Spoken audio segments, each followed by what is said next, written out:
Beauty lies in the eyes of the beholder. அழகு அப்படிங்கிறது பார்க்கறவங்களோட பார்வையில தான் இருக்கு. இதை உணர்த்துற மாதிரி குட்டியா ஒரு கதை ஒன்று சொல்லட்டுமா? ஒரு ஹஸ்பண்ட் அண்ட் ஒய்ஃப் இருக்காங்க. அந்த ஹஸ்பண்ட் கிட்ட ஒய்ஃப் எப்பவுமே ஒரு விஷயத்த சொல்லிக்கிட்டே இருப்பாங்க.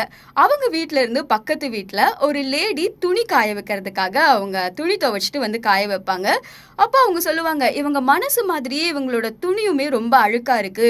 இவங்க என்னதான் அந்த துணியை துவைச்சு வந்து காய போட்டாலுமே அந்த துணி ஏன் கிளீனாவே இல்லை, ரொம்ப அழுக்கா இருக்கு அப்படிங்கிற மாதிரி அவங்க வைஃப் வந்து எப்பவுமே அவங்க ஹஸ்பண்ட் கிட்ட சொல்லுவாங்க. ஒரு நாள் 2 நாள்னா பரவாயில்லங்க, எப்பவுமே இந்த விஷயத்த சொல்லிக்கிட்டே இருப்பாங்க.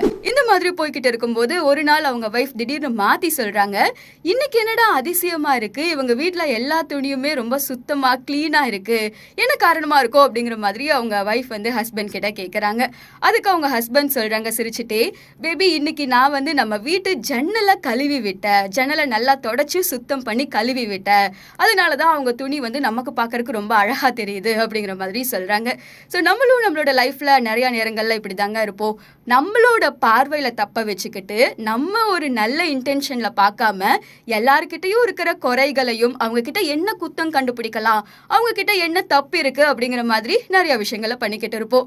ஸோ ஒரு விஷயம் புரிஞ்சுக்கோங்க, அழகு அப்படிங்கிறது பார்க்கறவங்களோட பார்வையில தான் இருக்கு. எல்லார்கிட்டையுமே நல்ல விஷயங்கள் நல்ல குணங்கள் எல்லாமே இருக்கு. நம்ம அவங்களை எப்படி பார்க்கறோம் அப்படிங்கிறது தான் முக்கியமான விஷயம். சோ நீங்க மத்த நபர்களை எப்படி பாக்குறீங்க?